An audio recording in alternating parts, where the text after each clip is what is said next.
이제 친구 아버님 중에 한 분은 목회를 하고 계신 분이 있습니다. 아버지가 목회를 하고 계신데 자녀가 예수를 믿지 않습니다.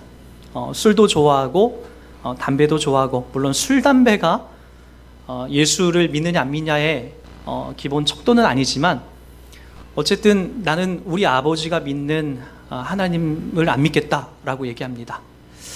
이유를 가만히 들어보니까 그런 내용을 담고 있어요.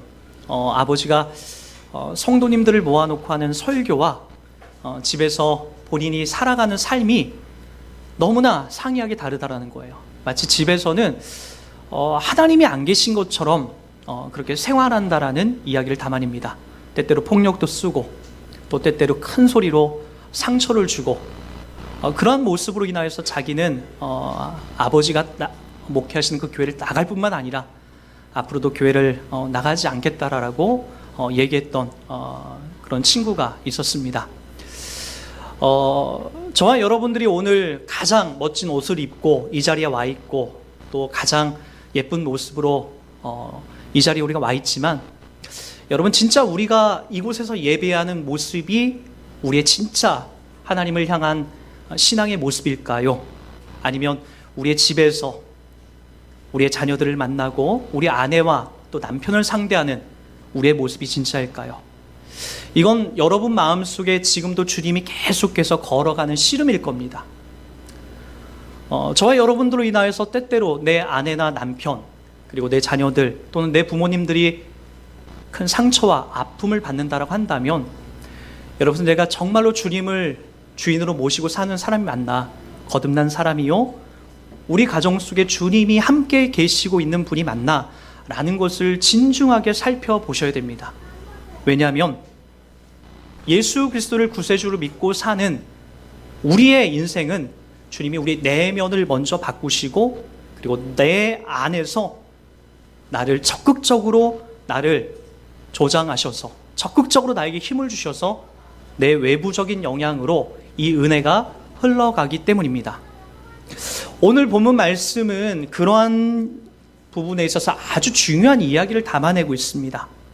여러분, 오늘 이 본문의 이야기는 여호수아, 모세를 이어서 이스라엘 백성들을 인도하여 가나안 땅에 들어와서 정착하는 이스라엘 백성들에게 지금 그 12지파를 다 불러 모아서 마치 여호수아가 고별 설교를 하듯 지금 담아내고 있는 내용입니다. 여러분, 24장에 와서 여호수아는 이스라엘 모든 지파를 세겜에 모으고 이스라엘 장로들과 그들의 수령들과 재판장들과 관리들을 부르매 그들이 하나님 앞에 나와 섰다라고 얘기합니다. 그리고 무엇인가 심각한 이야기를 하려고 합니다.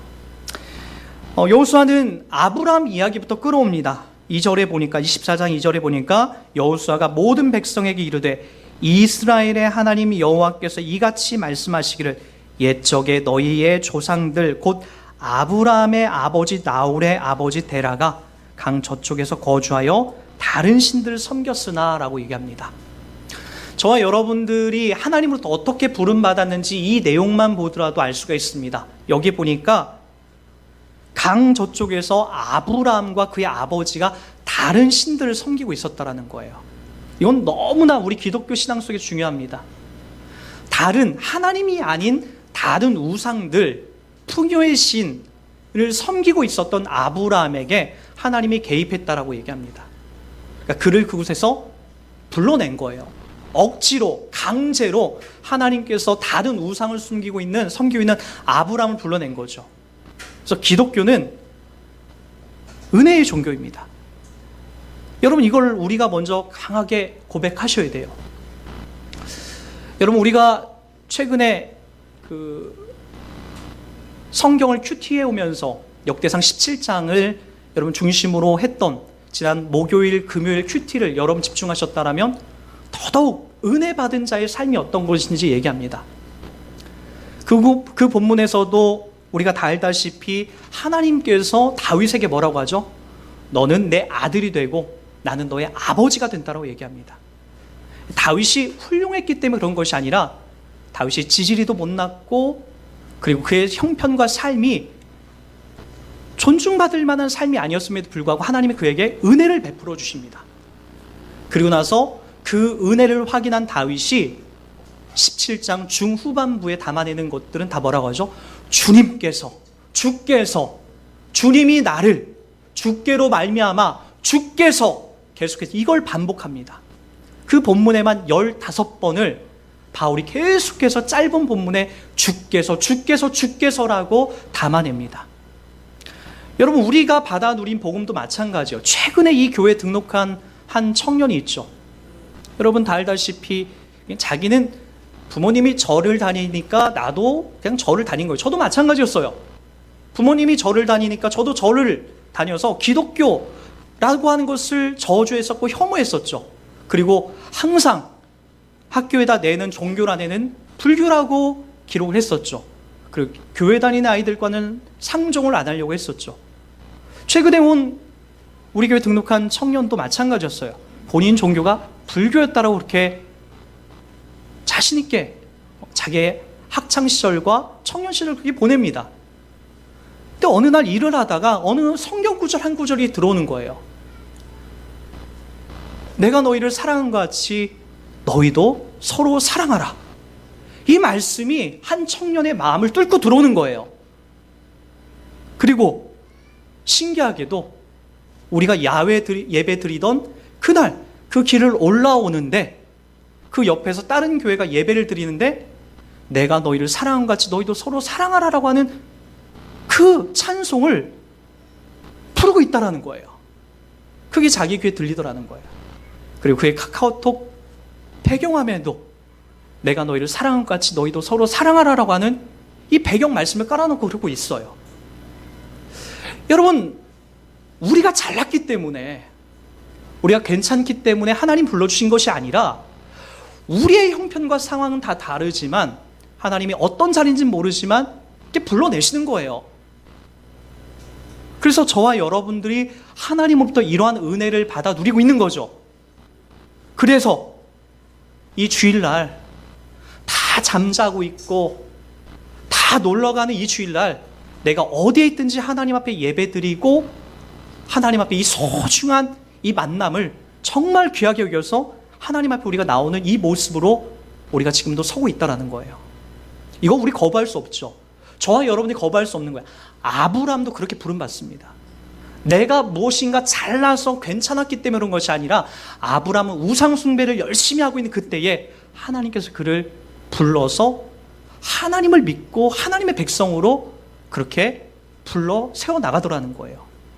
그게 맨 처음부터 우리의 믿음이 그렇게 시작되어 이 자리로 그렇게 우리도 그렇게 부름받아 나가고 있다는 거죠. 여호수아가 지금 그걸 고백하는 거예요. 우리의 조상 너희들이 자랑스럽게 여기는 아브라함의 꼬락서니를 봐라. 그가 어떻게 부름받았느냐? 그가 하나님을 처음부터 잘 믿고 경배했기 때문에 그렇게 큰 복을 받았느냐? 아니다. 하나님께서 일방적으로 그렇게 아브라함에게 찾아가서 그를 불러내서 우리의 조상 아브라함이 되게 하셨다. 너희들 정신 똑바로 차려라. 우리도 다 그렇게 부름받았다. 잘난 것 하나 없는 우리들을 하나님이 그렇게 불러서 지금 하나님의 백성으로 삼아냈다라고 하는 이야기를 담아내고 있는 거예요. 근데 여러분, 사람들은요 이걸 금방 놓칩니다. 조금만 우리 눈에 무엇인가 불평이 생기고 우리 눈에 만족함이 생기지 않을 때마다 자꾸만 다른 사람들이 커 보여요. 그게 뭘까요? 예수 안 믿어도 어떻게 저 집의 자녀들은 저렇게 잘 될까? 저 집은 저기 절을 다니는데 어떻게 저 집은 저렇게 사업이 잘 될까? 저 집은 이번에 보니까 저기 그 강원도 동해바다 가서 정동진에 가서 이른 아침에 새벽에 올라오는 달러에다가 빌었는데 그해 복권에 당첨됐대. 이런 소식들이 우리를 이렇게 혼란스럽게 하는 거예요. 눈에 보이지 않는 하나님은 자꾸만 작게 보이고 자꾸만 부적을 사고 절에 가서 빌고 열심히 떠오르는 태양에다 빌고 하면은 뭔가가 번쩍하고 드러나는 것이 우리들 가운데 크게 보이더라는 거예요. 그래서 여러분들이 혹시라도 용엄한 그 기도원에 찾아가고 있는지도 모르겠어요. 그 기도원에 그 뒷산의 큰 바위에 올라가서 기도하면 기도 응답이 그렇게 잘 된대. 그 그 목사님한테 안수 한번 받으면 그렇게 자녀들이 잘 된대. 어쩌면 우리가 너무나 답답하기 때문에, 하나님이 눈에 보이지 않기 때문에 그래 능력 있는 사람들, 능력 있는 바위를 찾아가서 그렇게 간구하고 기도하고 이런지도 모릅니다.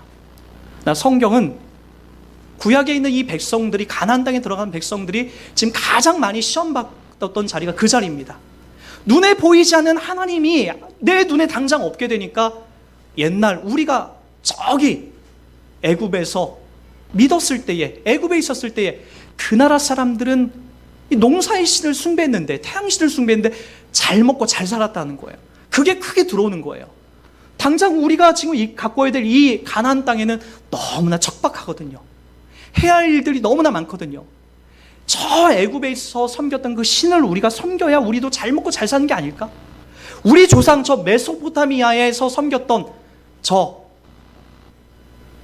티그리스 강과 유브라데스 강에 있는 섬겼던 그 농사의 신을 잘 섬겨야만 우리가 잘 먹고 잘 사는 게 아닐까? 그게 당장 우리들 가운데 큰 시험거리로 다가온다는 거예요. 여러분들도 마찬가지죠. 지금 내 사업 문제, 내 직장 문제, 내 결혼 문제, 내 자녀들의 문제, 내가 뭔가 잘 돼야 될 그런 부담감에 여러분이 사로잡혀서 자꾸만 눈에 보이지 않는 하나님이 아니라 뭘 하면, 어떤 걸 하면 잘 된대, 복 받는데라고 하는 것에 우리가 초점이 맞춰 있다 보니까 그렇게 자꾸만 눈에 보이는 것만을 우리가 추구하며 살아가고 있다는 거예요. 여러분, 예수님께서 십자가에 못 박혀 죽으실 때에 사람들은 십자가에 못 박혀 죽기를 다 원치 않았어요. 가장 가까이 3년 반 가까이 예수님을 쫓아다녔던 제자들 역시도 다 무엇을 원했죠? 이 땅에서 잘 먹고 잘 살고 풍요롭게 사는 것에 온통 목적이 있었어요. 예수님께서 십자가에 못 박혀 죽으신대요. 내가 죽어야만 하나님의 의를 이룬다라고 얘기합니다.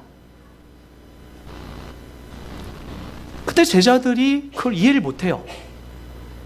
지금 내 형편이 잘 먹고 잘 살기 위해서 예수님을 따라가고 있는데 지금 예수님이 죽으신다라고 하는 그것이 납득이 안 가는 거예요. 근데 결국엔 주님이 그 고집을 꺾지 않습니다. 그 십자가에 본인이 못 박혀 죽습니다. 우리는 이 지점이 항상 헷갈리는 거예요. 왜 예수님이 십자가를 지시고 죽어야만 하는가? 왜 나의 일상에 개입하셔서 잘 먹고 잘 살게 해주는 문제가 아니라 왜 그분이 죽으셔야만 하는가? 그것이 우리를 늘 헷갈리게 하는 거예요. 늘 우리를 시험 들게 하고 우상을 숭배하는 그 자리로 흘러가게끔 하는 거예요. 이유는 분명합니다. 저와 여러분들이 이 땅에서 잘 먹고 잘 사는 문제에 하나님이 넉넉하게 개입을 하세요.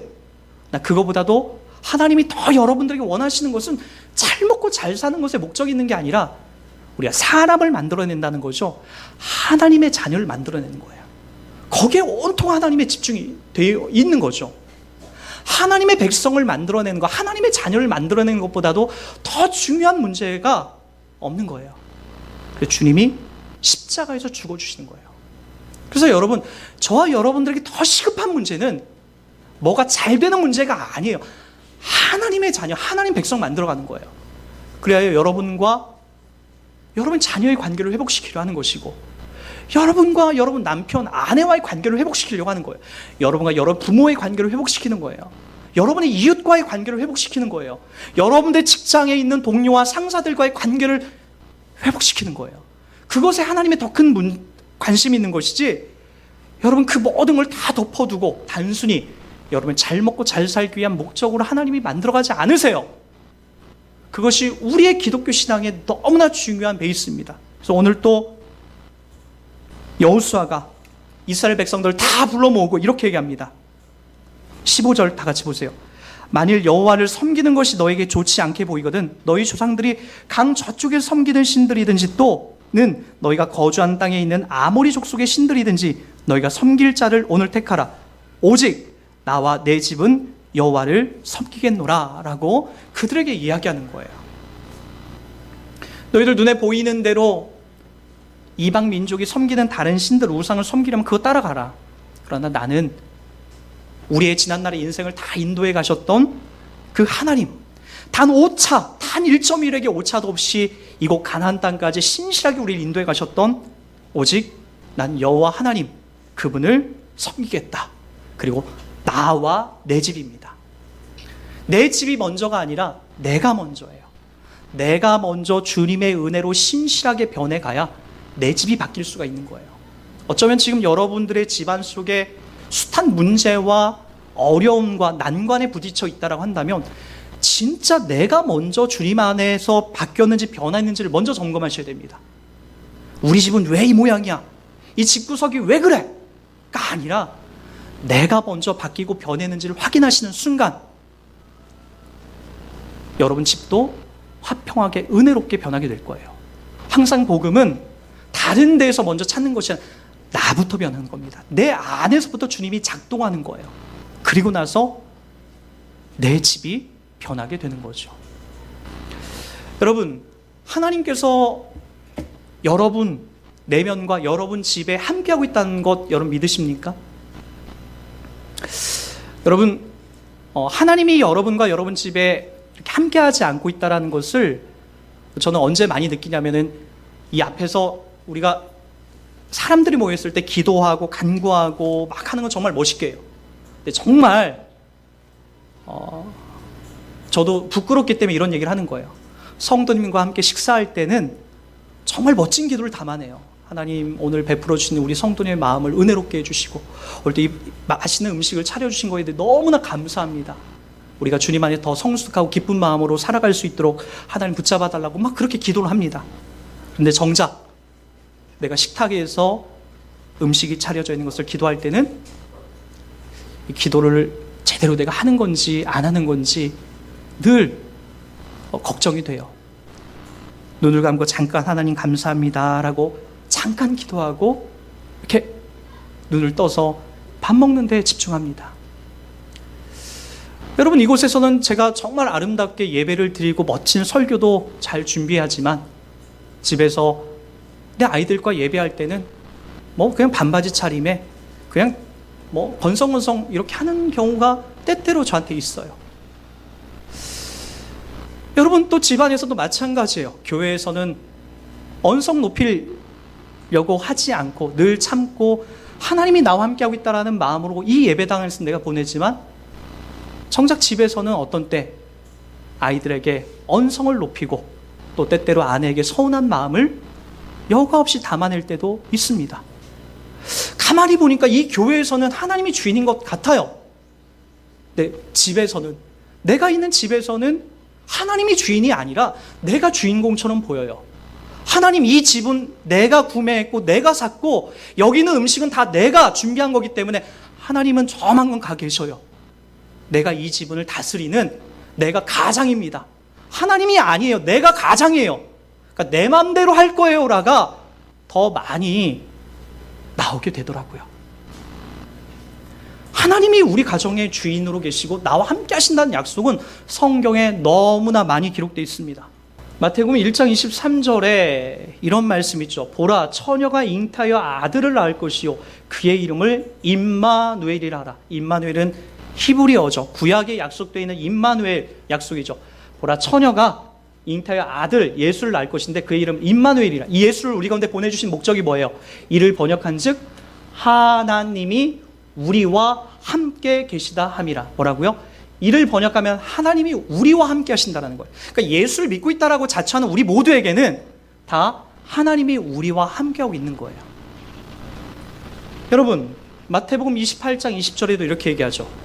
다 같이 한번 읽어볼게요. 내가 너에게 분부한 모든 것을 가르쳐 지키게 하라. 볼지어다 내가 세상 끝날까지 너희와 항상 함께 있으리라 하시니라. 뭐라고요? 세상 끝날까지 누가요? 예수님이 여러분과 항상 함께 하겠다라는 거예요. 여러분, 저와 여러분 하나님 말씀 믿고 있는 사람들 맞죠? 하나님이 여러분들이 내딛는 발걸음마다 또 가장 많이 거하는 가정마다 하나님이 여러분과 함께하고 있다는 거예요. 함께. 임마누엘의 약속입니다. 이거 여러분 우리가 등한시하시면 안 됩니다. 목사님, 모르겠습니다. 하나님이 진짜 나와 함께하고 있는 줄 저는 모르겠습니다 라고 얘기합니다. 그러나 여러분, 하나님이 저와 여러분들을 함께하고 있다는 것을 언제 느낀지 아십니까? 왜 우리가 하나님이 나와 함께하는 걸 못 느끼게 될까요?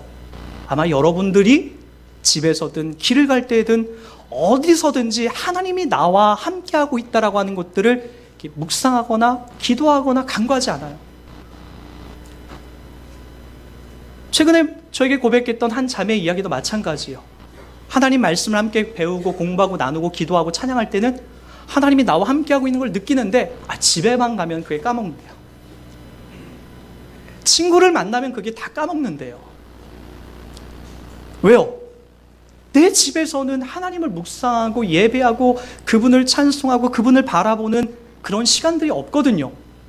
내 친구들을 만나면 그냥 세상적인 이야기들로서 점철되는 것이 즐겁지, 하나님의 이야기, 하나님이 나와 함께하고 있는 이야기, 내가 받아 누리고 있는 내가 변화된 이야기를 하는 것이 왠지 쑥스럽고 어색하거든요. 네, 맞아요. 그런 자리에서 어떻게 하나님이 나와 함께하고 있다는 걸 느낍니까? 집에서 내 목소리가 커지고, 집에서 온통 텔레비전과 스마트폰에 온통 많은 시간을 보내고 있는 우리들에게 어찌 하나님과 함께하고 있다는 그런 마음들이 느낄 수가 있겠습니까? 하나님은 우리와 함께하고 있다라고 말하고 계신데 정작 우리의 삶에서는 하나님과 함께하는 것들을 못 느끼게 되는 거죠. 디모데전서 3장 5절에 보면 이런 말씀이 있습니다. 사람이 자기 집을 다스릴 줄 알지 못하면 어찌 하나님의 교회를 돌보리요. 저에게도 하는 말씀이고 여러분에게도 하는 말씀입니다. 여러분, 교회가 먼저가 아닙니다. 하나님의 집, 이 교회가 먼저가 아니라 여러분들이 거하고 있는 집에서부터 먼저 이 하나님의 은혜가 거룩하게 흘러나와야 이 교회에서도 여러분들이 은혜로운 모습으로 펼쳐지게 되는 것이지, 교회에서는 거룩하게, 집에서는 안 거룩하게 행동하는 우리의 삶을 통해서는 하나님이 절대로 영광 받으실 수도 없고, 또 저와 여러분 가운데에 이 하나님이 동행하는 귀한 은혜를 우리가 못 느낄 수 있다는 것을 이야기하고 있습니다. 그래서 여러분, 잠언 3장 6절에도 보면 이런 말씀이 있습니다. 너는 범사의 그를 인정하라. 그리하면 내 길을 지도하시리라. 뭐라고요? 범사에, 이 범사가 뭐예요? 교회에서만 아니라 범사라는 건 모든 일을 말하는 거예요. 여기뿐만 아니라 여러분들이 가장 편안하게 보내고 있는 여러분 가정에서도, 여러분 직장에서도, 모든 상황에서, 모든 자리에서 바로 그를 인정하라. 하나님을 인정하라.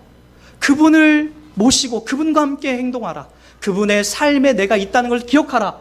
그래야면 여러분의 길을, 저의 길을 지도해 주신다라고 이야기하고 있습니다. 그러기에 여러분 삶 속에서 이와 같은 말씀으로 여러분을 지도하셔야 됩니다.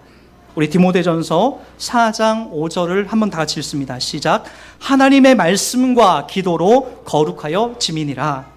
하나님의 말씀과 기도로 거룩해진다는 거예요. 이 거룩을 통해서 우리가 하나님과 친밀한 관계를 맺어갈 수 있어요. 여러분, 집에서 식사 기도할 때에 진중하게 해보십시오. 그리고 집에서 큐티 말씀을 읽을 때 진중하게 10분, 15분 진중하게 여러분 감당해 보시기 바랍니다. 하나님이 여기에 나와 함께하고 있다는 것을 느낄 수가 있습니다. 저는 가끔가다 하나님의 말씀 큐티 책을 펴놓고 예배당에 와서 혼자서 조용히 큐티할 때 정말 행복할 마음을 느낄 때가 있습니다. 그 모든 시끄러운 소리를 다 끄고 이곳에서 하나님 앞에 짤막한 찬양 한 곡을 올리고 큐티책을 펴고 하나님의 말씀 묵상하다 보면 저 멀리 계실 것 같은 하나님이 지금 내 안에 그리고 내 옆에 나와 함께하고 있다는 것을 너무나 선명하게 느낍니다. 그리고 그분이 내게 주신 말씀과 은혜로 그렇게 다짐하며 바뀌는 삶을 살려고 노력을 하고 애쓰게 됩니다. 억지가 아니라 내 안에서부터 나를 아우르고 있는 이 평안함이 그렇게 나를 이끌어 갑니다. 여러분 삶 속에서 주님을 향한 이 진중한 시간이 과연 있는지, 여러분의 식탁에는 이 진중한 시간이 있는지, 여러분의 서재에는 진중한 이 주님과의 만남의 시간이 있는지, 여러분의 침대에서는 이 진중한 시간이 있는지, 여러분이 타고 있는 차 안에서는 이 진중한 주님과 동행하는 시간들이 있는지 한번 점검해 보셔야 합니다. 개그우먼 중에 조혜련 씨라고 여러분 잘 아실 거예요. 안양 출신이기 때문에 저도 관심 있게 많이 봤는데, 이분은 평생 남묘 호랭갱교, 일본식 사이비 불교죠. 그 불교에 심취하여 정말 열심히 단순하게 그렇게 불교 신앙에 심취했던 사람입니다. 그가 결혼을 했는데 남편하고 주먹다짐까지 하면서, 조혜련 씨 성격도 장난이 아니거든요. 주먹다짐까지 하면서 결국에는 이혼의 그 과정까지 나갔었죠. 이 자녀를 2명까지 낳아놓고 이혼한다는 것이 쉽지가 않았어요. 그리고 재혼을 합니다. 이 재혼을 하면서 이 두 자녀가 또 한 번 상처를 받게 되죠. 유나와 우주죠. 첫째 유나는 어려서부터 공부를 너무 잘해서 중고등학교 때까지, 중학교 때까지 단 한 번 1등을 놓친 적이 없대요.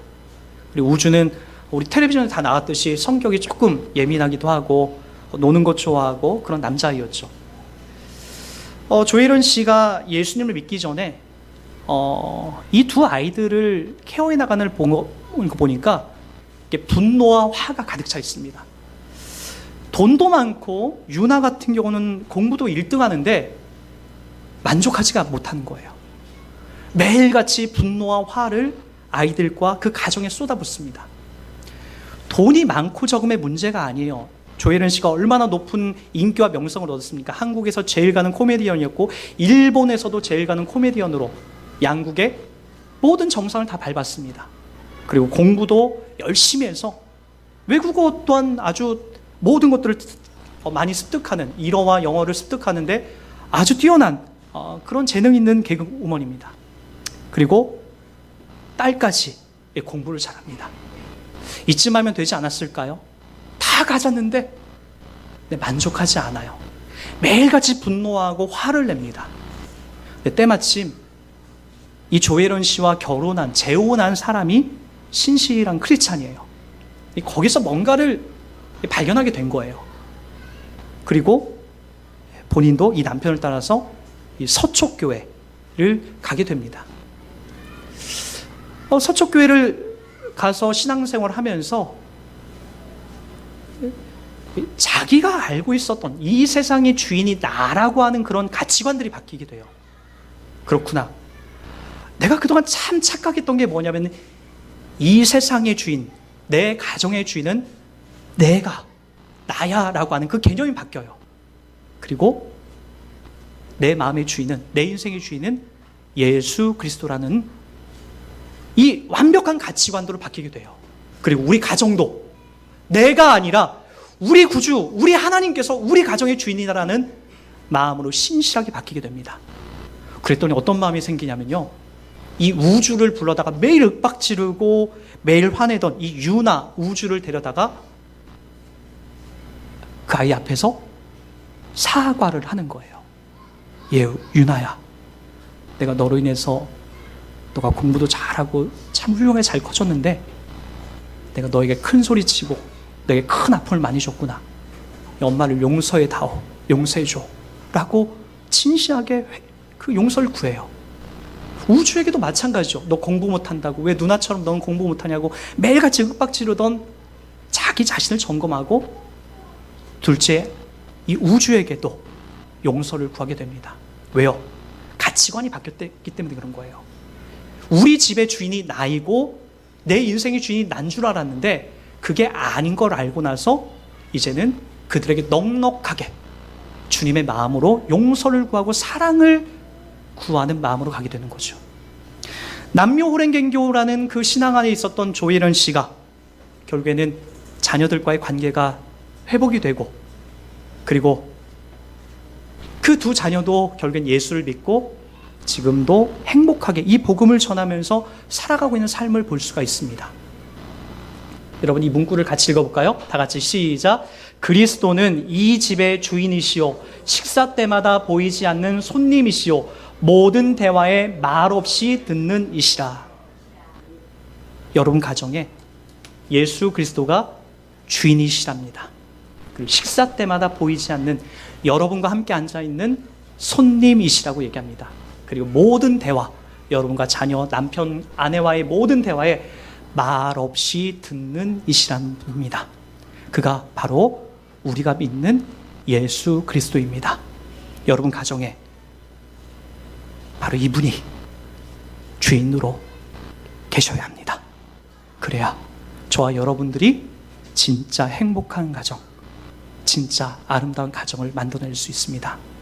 당장 여러분 가정 속에 찬송 소리가 흘러나게 하시고, 당장 여러분 가정 속에 말씀이 흘러나오고 함께 예배하는 그런 멋진 일들이 저와 여러분 가정에 펼쳐져서 내가 우리 집의 주인이 아니라 바로 우리 하나님께서, 그리스도께서 이 가정의 주인이시고 손님이시고 또 듣는 이시라는 것을 확인하고 살아가는 저와 여러분 인생이 되길 주의 이름 부탁드리겠습니다.